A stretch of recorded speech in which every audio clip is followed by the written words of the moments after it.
Hello, welcome to Impact the World. This is an episode that's not only close to my heart, but also close to my company and my team's heart. Today I'm speaking to Katy Samwell. So Katy, as you will learn, had a long career in the music industry and has just this month released her first album. It's a beautiful album called Medicine Songs. It's healing music, it's channeled healing music. And when I first heard the recordings that Katy was making, I knew that if she wanted to work with us, I wanted us to create this with her through my Golden World Music label. So that's exactly what we did.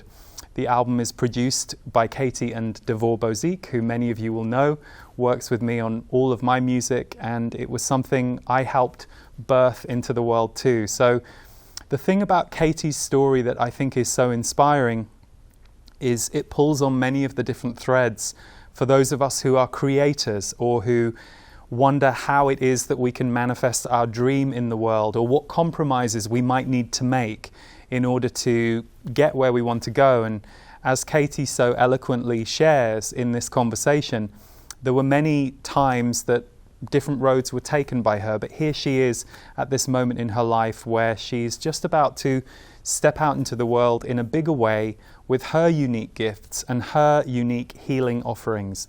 And I share all this because I know so many of you will be in exactly the same position.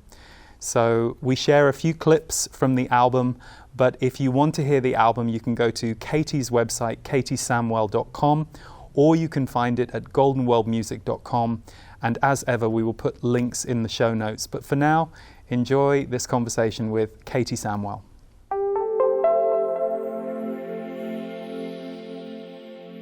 Katy, welcome to Impact the World. It's lovely to have you here.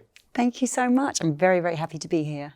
Well, you and I were in the studio about 7-8 weeks ago, making music videos for your forthcoming album, Medicine Songs, which by the time we release this, it will be out.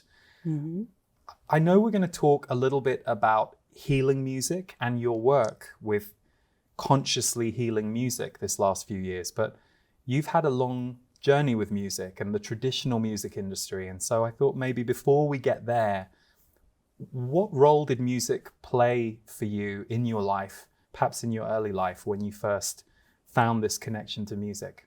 Yeah, music was always, huge for me. From listening to my mum and dad's Tamla Motown 45s, singing along to Aretha Franklin, Gladys Knight, anybody who was a diva, basically, with my hairbrush, as just brought me so much joy, was such a release as a child, and I loved it and continued to sing through school in the choir. And then when I went to work alongside my job, I went to work for a bank when I first left school. I was in different bands and just really enjoying singing with other people, and just it just brought me so much joy. And obviously, as an 18-year-old, the fun that came with that was fantastic. But there was a lot of pressure from, I guess mainly from myself and what I thought society was saying. And music isn't a real job, therefore it's only something you can do for fun. So I've got to keep working in another kind of industry. So I stayed in the finance industry for a while, all alongside still working with the music, but I realized that I wasn't happy in that, and I really wanted to do the music. So I ended up working, I got a job at Warner Music, which was a total, through a friend. It was a total fluke, and I ended up going in there to help them out and working there for 6 months. And then I ended up with a full contract. So very long story short, I was working in the music industry for about 20 years, helping other people with their music careers and enjoying that. There was a lot of stress with that. But then my music kind of went by the wayside. I had been working with a few producers, and I'd put some singles out in the dance world at the time, before it was EDM, when it was just dance music, and had some success with that. But still kind of ended up getting wrapped up in the corporate side of the music industry and starting to become, I now know, resentful of the fact that, not that I regretted helping other people or I didn't want to help other people, I enjoyed helping other people, but at the fact that my career, my music career, just kind of disintegrated away. Later on in life, I realized that that was really unhealthy for me in many ways. Well, what I love about your story is I think it's very common that many of us will have a dream that we don't think we're allowed to do, or yes. Those of us at school who perhaps were creative or had alternative things that we wanted to do, we were often steered away from that and into the safe job. You actually got the safe job within the music industry. Yes. Often it's like people are doing both, but interestingly, you managed to get yourself into the music industry, but not necessarily in the long-term true role for you, basically. Right. So that's interesting. And then I know now what you're doing is wildly different to what you were doing back then. So I guess the next question I would have for you is, when did spirituality start to perhaps infuse your life, but especially when did the spirituality and the music start to come together, or what was the spiritual moment that led to the music becoming more overtly healing? So I left the UK in 2012 when I turned 40 and made a life-changing decision to move to New York and work for a studio there. I should just point out that because I like to tell this story. My great auntie Vera Samwell was the studio manager of Abbey Road Studios during the Beatles times. So when I was very young, I did get to go into the Abbey Road Studios a lot. So there was a love for studios there. So I was working in a few studios in the UK, and then I went to the US. So in 2012, that big change, I really started to think about how I was feeling things that were going on in my life that were kind of repetitive patterns of sort of self-destructive behavior, and I started to look at that, and that took me into the world of self-healing. So I started moving into just started with yoga, but then I went through everything from Buddhism to so many different healers. Found you, and that started, I would say, probably about a 10 to 15 year journey of kind of self-discovery, self-help. And through that, I really realized that I did want to help people as well as helping myself, but not in the way that I was doing it now, or I was doing it back then, sorry. So I went back to sound through,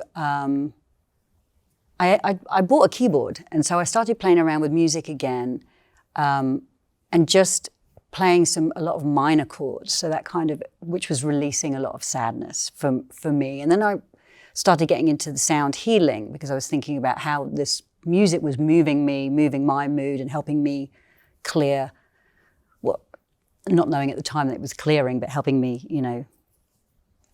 move through some of these sadder and destructive behaviors. And so I did a sound healing course in Woodstock, actually, the Sage Academy in Woodstock. And I played around with gongs and crystal bowls and Himalayan bowls and tuning forks. And the experience that I had there, some of it was really, really intense, because realizing how powerful sound was, and then some of it was really beautiful. So I ended up buying a couple of bowls and just started playing around with them for myself. And so that's when I got back into sound and the power of sound, but in a different way from listening to music. Because I always understood that music, if you're going through a breakup, you play a certain song, or if you want to dance, you play a certain song. So music, can always invoke these incredible emotions. But I had no idea that using these other instruments and then using my voice to sort of tone along with these instruments could also do the same thing. And so I was doing some sessions. By this point, I'd left my job in the music industry, which was in 2020. And I was doing sessions for sort of talk therapy sessions for people who were in the music industry, for artists and creatives who were looking to do something, to move away from the music industry, to find another path to get their music out there, for their creative expression. And one of my clients and now friends, she's a creative, she's a writer, and she said to me, I would just love to hear you sing and play bowls in the session. And I was like, that's weird, but sure.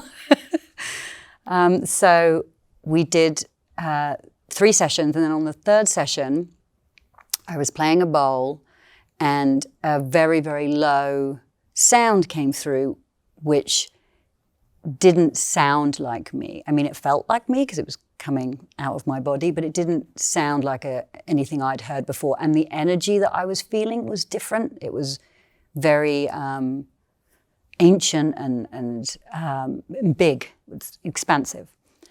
So, and I kind of opened my eyes and looked at Diane, my friend, on the screen, and she was out. So I was kind of, well, this must be good. So I went through the session, and we did a couple more sessions after that, and then more and more voices kept coming through. And then she would tell me the feedback of what she was feeling and how her energy was moving, and how she, would go into these kind of deep sort of trance or deep sleep states where things were clearing. So that was where it first started, and where I first started kind of playing around with it. Well, and I think you and I connected. I had a session from you around that time. Yes. You had invited me onto your podcast, the Soundascending podcast, where you speak to independent musicians about what they're doing. And it was lovely for me because bit similar with you, I had put my music on hold for the work that I do, with energy intuition and channeling, and I'd kind of gone that way, but at a certain point I knew I had to go back towards it. So you were very, very supportive of that and said, come and talk about the process of this dream of having a vinyl that you've just manifested. So funny parallel today, this conversation. And at the end of doing the interview, I asked you what you were doing, and you described your sessions, and I said, I'd love to experience one of those. I'll book. So I went and booked, and I had the session with you in about April of 2021, and I'm very at home with channeling. So to me, it was great. I was like, oh yeah, great. This is totally you channeling, and all the different voices that you were bringing through as you played for me during the session, the timelines of those voices were the things that really got my attention. I'm like, wow, that one feels 1,000 years old. And then in comes this much higher voice a minute later. She's maybe in the last century. It was very interesting to feel the times that you were moving through, not just the differences in the quality of your voice. And so that was about a year ago, I think we had a session together. Yes, I think it was. Yeah. And I asked you if you had any recordings. That's right. And you brought me one. And that was the moment we were actually in the studio over there, and you were coming to visit because you'd been helping us with something we were doing around a release. And I listened to the song that you played me, and immediately was like, we weren't planning on doing other artists with Golden World Music right now because we've got enough on our plate. But it was just very clear to me. And so I went to Devor and played it to him and asked him if he would be interested in producing the album with you, and then we could do it in Golden World Music. And then the next thing was me phoning you to ask you what you thought about that idea. And that's kind of how the album Medicine Songs has appeared. Yes. You shared with me that Medicine Songs for you was the realization of a dream that you had when you were 18, but that if you'd made this album back then, it wouldn't have been, you wouldn't have made this album. And can you just share something about that? Because I think that's very powerful. Yeah. So, when I first started, it would have been around the age of 18, 19. All I wanted to do was, make a pop record. And I realize now, if the trajectory that my life went through around the music industry and around my own healing, and if I had made that record, I think at any point in that time, it wouldn't have been it wouldn't have been the right record for me. The reason I didn't make that record, I now know the universe was not letting me make that record, was because it just wouldn't have been the right move for me. And this is the exact time that I was supposed to make this record. And it, and it's in completely different form, but yet feels so right. I think if it had been right back then, it would have been right. And it just, and that was a huge learning for me, because the frustration of not being able to make a record, and especially being in studios and working in studios with people making records, I went through a lot of persecution of, and also that, especially with our British thing, why me? Why can't I do it? Yes, we Brits love a good moan. Exactly. Yeah. So it's really interesting to now look back and go, oh, I just wasn't supposed to do that. And thank goodness I didn't, because who knows whether I would have got to this point at this time. Maybe I would have later, but it's all in divine timing. Yeah. Yes. And this is a really interesting moment in your life. We've talked a little bit about how many things in the last couple of years in your life have come together. Mm-hmm. And you're also, you're about to move, and there are many new aspects in your life. What have you had to navigate in yourself to allow this to birth? What came up for you that you had to overcome? Releasing control was the biggest. Control and fear, fear of so many things, fear of not being good enough. And especially coming from the music industry world where, and this is not just for women, but it does hit women a little more, the age thing. It's kind of like, got to be in your 20s. So there was a whole self-worth thing going on there. But then when it all started to come together, that releasing any control and just trusting and surrendering to the process, because I just, the more, and it's like that, the more you try to grip onto something, the more, the tighter you hold it, the more it just kind of squirms away and all goes to a place that you don't want it to go to. So I think releasing that and just being able to trust that I got this far and this is where I'm meant to be. So if I can just surrender and be thankful and be grateful for everything that I've got up until this point.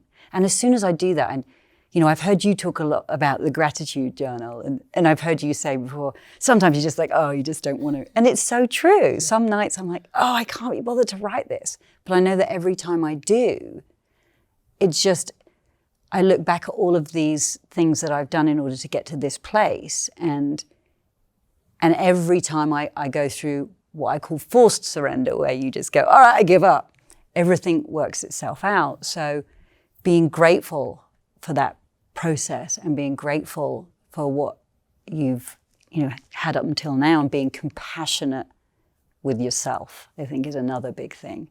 And just being able to let all of that go, because it's always, and the fear will sneak in, the not good enough will always sneak in. But it's remembering that, we are all divine beings here on this earth, and if we allow ourselves to open up and receive the bounty that this universe can provide without controlling it, then it does come.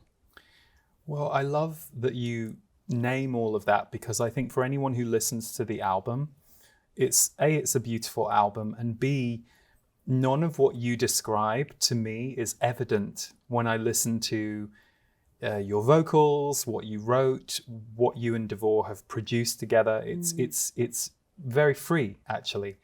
But I think it's so crucial that any of us who are creators remember that process is often a little gnarly. It's like, I think I definitely had that illusion that creators were just living this blessed, charmed life when I was a kid. And I was like, well, why can't I make this work? And, as soon as I understood that the things I'm going to heal or have growth in, those areas I'll grow through in order to create something, they get encoded in the work. So this might be a great time to just share with viewers and listeners a little bit of the album. So if you're watching, you're about to see a clip from Katy's first single and video. This is called Hold the Frequency of Love. And if you're listening, you'll get to hear the song.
So that was Hold the Frequency of Love. If you were watching, the beautiful video was created by Rebecca Hall and Patrick Kiley. So how would you describe the intention behind Hold the Frequency of Love? Or what are you hoping that the listener will receive from that prescription, that song? So the beauty of sound is its capacity to clear and unblock stuff that is, really stuck within us. So the science behind it, tells us that too, that the sound bypasses the mind, just gets into the body, and just shakes loose anything that's been stuck there, and and then allows the body to rebalance. So with Hold the Frequency of Love, when I started putting that song together, I was using a rhodochrosite bowl. So rhodochrosite is helps you bring in self-love, helps you bring in compassion for yourself and for others. So you pay attention to the frequency of the bowl you're using and kind of blend it all together. It's like you're creating the potion. Yes. Got it. Yeah. So, and with that particular song, it was very much about that there, so much going on in the world still, that I just wanted something to it is about just to be able to just put this on, listen to this, or, to sing along with it, also to chant along with it, where it is just holding that frequency that there's nothing that's going to come in and interfere while you're in that 6 minutes, however long the song is. You are just holding the frequency yourself and being held in that frequency. So which is why towards the end of the song, there's some of the notes are just, along, and the melody doesn't change. It's just about allowing the person to just sit in that frequency, and whether they want to chant along with that to put that frequency out, or whether they just want to be held by that frequency. So it's for them to hold it, and also for them to be held by it, and myself, obviously, when I was creating it. And I know that each of the songs have a very specific prescription or drive. So for example, in the lyric booklet, you've given a few lines as to what the song is supposed to hold. Did you have a map of all the songs when you started, or was it more, oh, this one is meant to come for this album, and these are the 11 songs that we ended up with? I did have a map, but it kind of just was nothing like that. It was really interesting. I had some real ideas of. I mean, I guess I did have, because of the bowls that I was using and the alchemies of the certain bowls, I had ideas of what that song might invoke for people. But as far as knowing exactly what it would be, no. But it was really interesting because of what was coming through at the time as well. Sometimes there was one particular song, I think it was Tesseract, where I laid the vocal down, and when I came back to it the next day, the frequency just didn't feel right anymore. And so I redid it, and then it sat perfectly. So I think there was, because the bowls will also play differently because they're alive, and they're depending on what's going on, the vibration from myself also, and I think from what's going on around, they can play differently. So it just wasn't quite sitting. And I know that normal, I'll say normal musicians, but like normal music, pop music, have the same thing. You'll lay something down, you'll come back to the next day and it doesn't quite feel right. But it was really interesting to experience that with these channeled sounds too, because it was like, well, I took that to mean, for me, that wasn't quite what I don't think I was open enough on that day for what I was bringing through. I don't think it was quite where it should have been. So that was a really interesting, it was a learning, but it was also something complete that I'd never experienced before. So it was a really beautiful experience, and something that just, like I say, I'd never experienced it in that way, if that makes sense. It does. And I'm imagining and I know this from working with people versus recording things, it must be wildly different for you to create something for a recording than it is for one of your clients who comes for a one-on-one session. Yes. But I'm curious, since you've finished the album, and the three of us signed off on the album, I think, 4 months ago now probably was the final mix stage and everything. Has it changed the way you feel or what you experience when you're doing your one-on-one sessions? Have you noticed a shift? I have noticed a shift. I've become much more, because this experience was quite unusual for me when it first happened. And also there's for working in the music industry and being part of the music industry, there's a certain sort of stigma attached to it not being like other music, and some people would be like, what is that? Yeah. So I had to deal with that myself. But after making this record and, you allowing me to put this out there and working with me, and Devor working with me, and the whole team here, just being held in that safe space, it's really helped with my sessions, because there would be times in sessions where I would feel something come through and sometimes a song would come through and my mind would get involved and say, you can't sing that.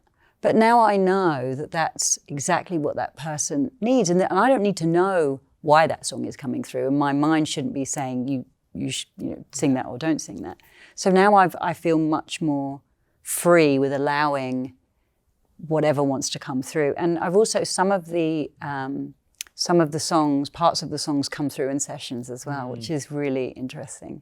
It's really beautiful. Well, and something you said takes me back. I've been doing my work, it will be 18 years in June of this year, because I started in 2004. And I remember at the very beginning, as a channeler and as an intuitive, you have no way of validating what's going on. So if it wasn't for all of the affirmation that I got from all of the clients, and eventually when I couldn't trust myself, I trusted them, that was something that kind of helped me trust working in a very intuitive and surrendered way, because it's not very traditional in society. Right. And it's the same with the music, isn't it? It's like, you know, how do you describe this healing music that's overtly healing? All music is healing. Yes. But this is kind of taking it to a very conscious level. And that, I think that's still a very new, certainly in the terms of recorded music, I think that's a fairly emerging genre.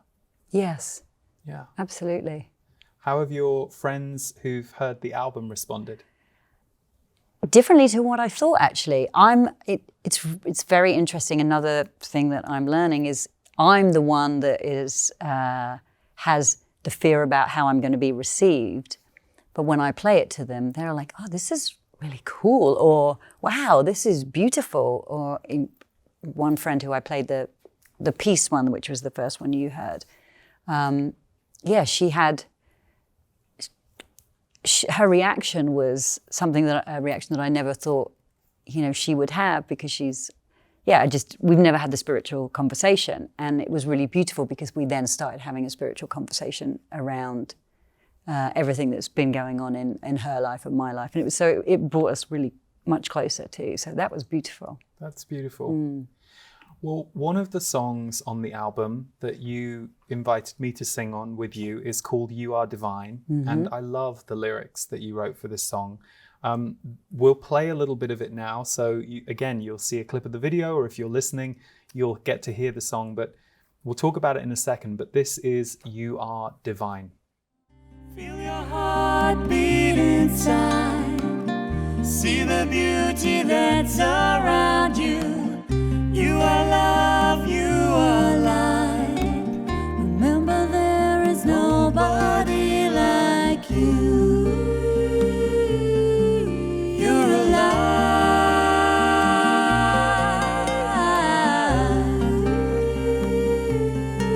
You're divine.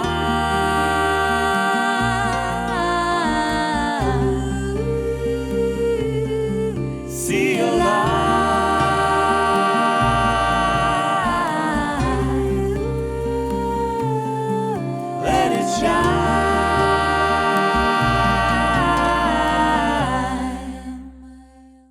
So that was You Are Divine. And Katy, the lyrics for that, I think, will touch so many people, because I certainly can relate to times in my life where I have felt that insignificance or invisibility in whatever area of life. We don't want to be invisible or insignificant. How did those lyrics come? Because it's one of the few tracks on the album that have very direct and English lyrics in that way. Yes.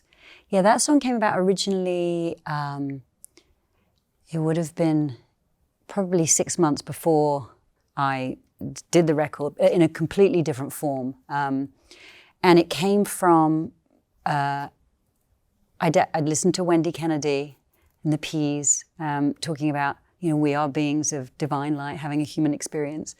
And also I'd had a session with Belinda Womack, and it was, helping to remind me that, I am one of those divine beings. And I just thought, this is something that we all struggle with. We forget who we really are and what we're really capable of. So I just started writing, and it was about being grateful to be alive too. It's like, well, we are alive, and there's just so much beautiful, amazing stuff on this planet. So it was a reminder to myself that I'm alive, and I'm grateful for that. And, that I am divine. And sometimes if I don't feel seen, or if I don't feel heard, I know that I am seen and heard, by my guides, by the universe, by myself.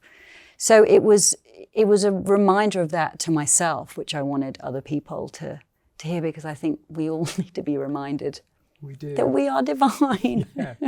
Yeah, and it's been so whitewashed in our culture and our training, although there is an emergence of that and a movement around that. There always has been, like long before we were born, but there definitely is an emergence of that truth more and more, I think, these days. Yeah.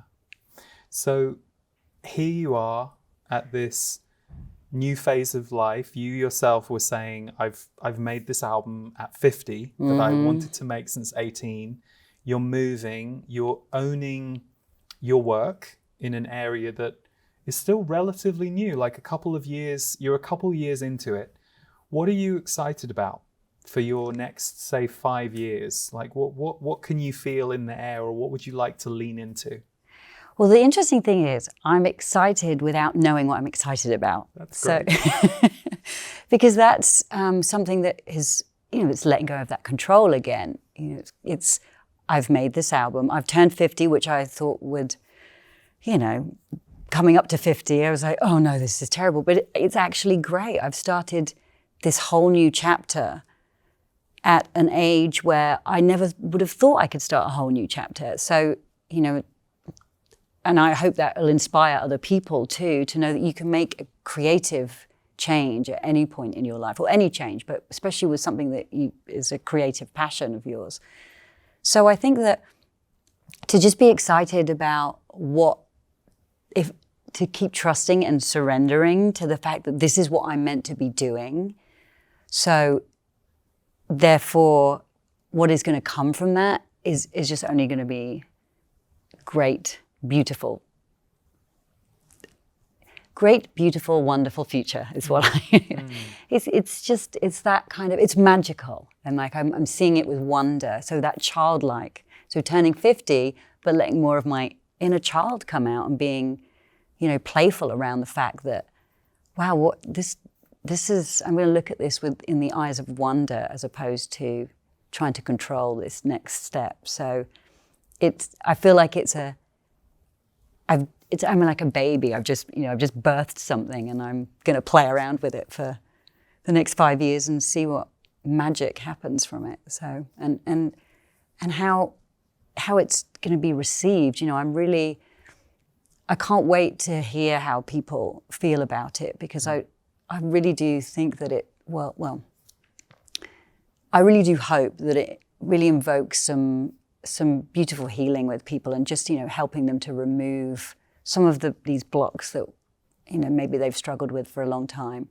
But just I'm really excited about that. It will. No, it really will. And I at this moment also we can give a big shout out to Devore. Yes. Because Devore has infused the album with his artistry, and brought in some beautiful additional players and people, and Inner Child Creative Play is one of my favorites, which has a lovely solo and some additions from Jan Pasternak. And so I think the album is its own vessel, but it is fascinating to watch your journey with it too. And I think for anyone watching or listening, it's interesting how the trust, the surrender that you've had to go through, and also just one step at a time, piecing it together. Mm-hmm. It's very evident in your journey with where you are right now, and also what you've been able to create and manifest in the world. I actually think your story right now is going to be very common for more and more people in the coming years, like big changes, big allowance of who you're meant to be in the world. And you've been a cheerleader of that process for other people, including me. Like when you had me on the show, it was such a novelty for me to go on a podcast and not talk about energy work, but to talk about music. I was like, oh God, I'd love to come and do that. That's completely novelty for me. So I'm curious to see where you go next, not just with the music you're doing, but with the community you're going to build around it, and what you're going to do with that, because I think there's going to be lots of goodies. I'm very excited for that. And Devore, what Devore did with the album, I kind of thought I knew what I wanted when I handed it to Devore, but what he delivered was so much more than I could have imagined. It's beautiful. And that was something I'd been asking for a long time. One of my affirmations was, I really, universe, please bring me a producer that I can work with who will just be able to bring, I didn't know what it was at the time, to life. And yes, you and the universe delivered me Devore. Hey, I just listened. Like I said, it didn't make any sense for us to work with you logically in terms of the timing. because we just opened the doors of Golden World Music with Dan Burke, who, old friend and beautiful musician, but it wasn't logical, but it was clear. When I heard that track, it was like, oh, this is okay. This is supposed to happen. If Katy wants this to happen and Devor is willing to do this, then this is meant to happen. And so no, it's been a joy. And we just realized right before we started this conversation, it's been a 9-month birth. Because it was 9 months ago that we were over there talking about it. So well, thank you for coming on the show and talking about it. And I'm really excited this is going out to the world. I think it's going to move and uplift a lot of people, and the voices that you bring through, and the energy and the frequency that you've held, and your own healing journey. It's all encoded into it. So whether someone, gets to experience that through you, through a one-on-one session or something you do in the future, or whether it's the album that does that for them, I think it's very powerful. Thank you so much. Yes, and thank you for having me here. It's been amazing, and yes, thank you for helping me with the record. I mean, it's a dream come true. It's fantastic. So, well, thanks for being here, Katy. Thank you, Lee. Thank you, everyone, for tuning in. And I really hope that you feel the message of I think Katy's journey and story right now, and feel that for yourself, because it does, as we were talking, it does feel very in the air for so many people right now to create differently or to do something that you've wanted to bring forward for a while, that you perhaps have been waiting on, or it hasn't quite lined up. I feel like that energy is going to be more in the air in the years to come. If you want to check out Katy's album, it's called Medicine Songs, and it is available now, streaming, downloads, special CD with lyric booklet. We'll put the links underneath in the show notes, but you can find the album at goldenworldmusic.com, which is our record label, or katysamwell.com, where you can also find Katy's work, Katy's sessions, her podcasts, and all of the other offerings. So thank you for tuning in to Impact the World, and we will see you next time. As we continue to navigate these very changing times on Earth, I'm really happy to be bringing back transmissions. This is my summer channeled online experience, now in its 3rd year. Every year is unique, just as the last few years have brought radical changes to all of our lives. This year, the theme is Elevate Your Vibration. My guides have given me 4 sets of themes which they want to deliver across 4 live broadcasts. The beauty of being live together for each broadcast is I get to be in person with your community energy. But if you can't make it live, don't worry. Everything will be video replayed, archived, and you'll have lifetime access to the material.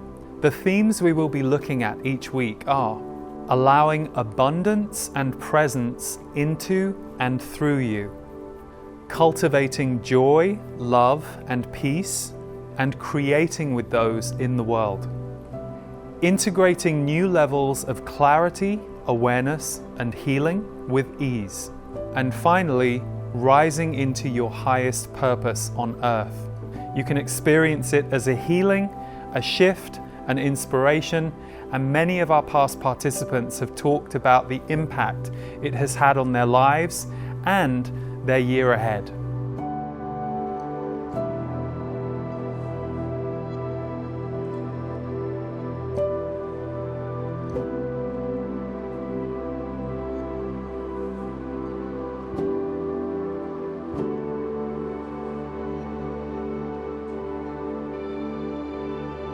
To support you through the journey of the course, you will have access to a private community forum away from social media so you can share with other participants. There will be written transcripts of each broadcast that will accompany the replays. Stephen Washington will be bringing a special Qigong sequence to the course. We have a series of video and audio integration support tools from me and members of my team. And lastly, a 10-track downloadable compilation music album from artists at Golden World Music. To check out more details about this experience and to see if it's for you, you can visit my website leeharrisenergy.com or use the link underneath this video. If it resonates with you, we would love to welcome you to join us for Transmissions 2022.